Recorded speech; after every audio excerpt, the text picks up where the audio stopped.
नमस्कार, आप देख रहे हैं जनभावना टाइम्स। आपके साथ मैं हूं अंकिता। उत्तरकाशी की सिलक्यारा टनल में फंसे 41 मजदूरों को बाहर निकालने के लिए दिन रात कोशिशें जारी हैं, लेकिन हर एक नए दिन के साथ नई नई बाधाएं भी आ रही हैं। शुक्रवार को महज 10 मीटर की दूरी पर अमेरिकी ऑगर मशीन टूटने से फिर से रेस्क्यू ऑपरेशन को एक बड़ा झटका लगा है।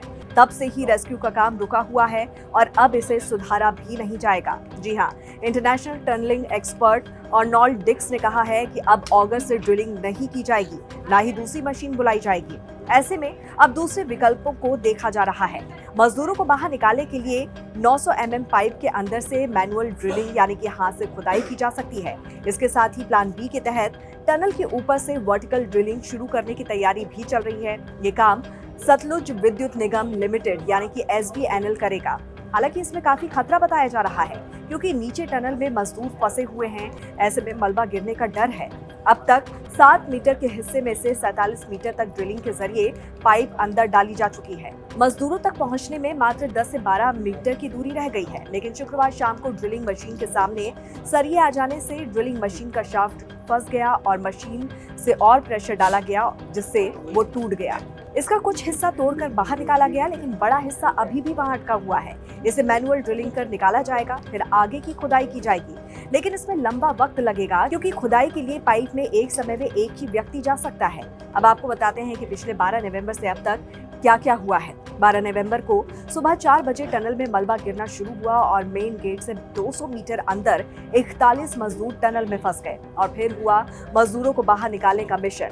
टनल से पानी निकालने के लिए बिछाए गए पाइप से ऑक्सीजन, भोजन और पानी अंदर भेजा जाने लगा। बचाव कार्य में NDRF, ITBP और BRO को लगाया गया। 35 हॉर्स पावर की ऑगर मशीन से 15 मीटर तक मलबा हटा। 13 नवंबर टनल के अंदर से 25 मीटर तक मिट्टी के अंदर पाइपलाइन डाली गई, लेकिन दोबारा मलबा आने से 200 मीटर बाद ही काम रोकना पड़ा। 14 नवंबर टनल में लगातार मलबा गिरने को लेकर नॉर्वे और थाईलैंड के एक्सपर्ट से सलाह ली गई।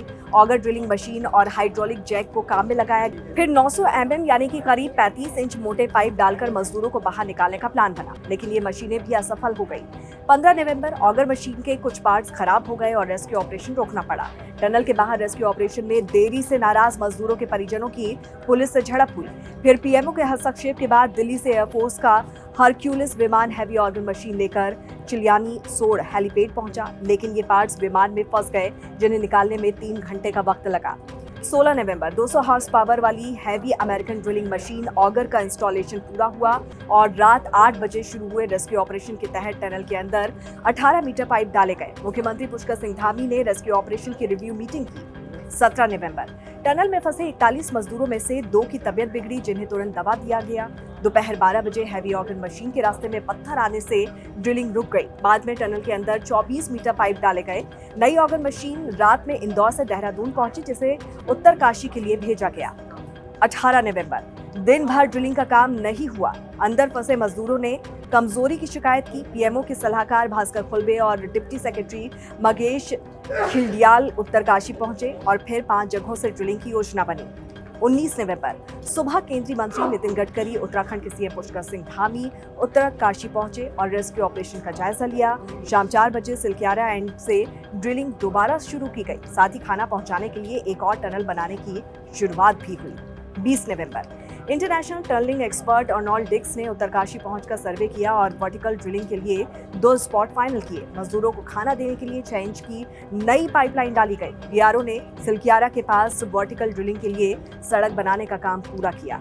21 नवंबर ये दिन बेहद खास रहा। इस दिन एंडोस्कोपी के जरिए कैमरा अंदर भेजा गया और पहली बार मजदूरों की तस्वीर सामने आई। उनसे बातचीत भी की गई और इसके साथ ही 6 इंच की नई पाइपलाइन से खाना तक पहुंचाया गया। 22 नवंबर मजदूरों को नाश्ता, लंच, डिनर भेजा गया। सिलक्यारा की तरफ से ऑगर मशीन से 15 मीटर से ज्यादा की ड्रिलिंग की गई। टनल के बाहर 41 एम्बुलेंस डॉक्टर की टीम तैनात की। चिलियानी सोड़ में 41 बेड का हॉस्पिटल भी तैयार किया गया। केंद्र सरकार की ओर से 3 रेस्क्यू प्लान बनाए गए। पहला, ऑगर मशीन के सामने रुकावट नहीं आई तो रेस्क्यू में 2 से 3 दिन लगेंगे। दूसरा, टनल की साइड से खुदाई करके मजदूरों को निकालने में 10 से 15 दिन लगेंगे और तीसरा, डंडाल गांव से टनल खोदने में 35 से 40 दिन लगेंगे।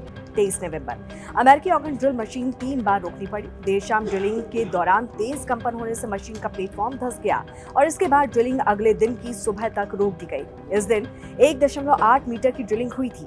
24 नवंबर शुक्रवार सुबह ऑगन मशीन के रास्ते में स्टील के पाइप आने से पाइप मुड़ गया और ऑगन मशीन को भी नुकसान पहुंचा। हालांकि उसे ठीक कर लिया गया और पाइप के मुड़े हुए हिस्से को बाहर निकाल लिया गया, लेकिन टेक्निकल ग्लिच के चलते रेस्क्यू टीम को ऑपरेशन रोकना पड़ा। वहीं एनडीआरएफ ने मजदूरों को निकालने के लिए मॉक ड्रिल भी किया। तो इस पर आपकी क्या राय है, जरूर हमें बताइए। जुड़े रहिए जनभावना टाइम्स के साथ। नमस्कार।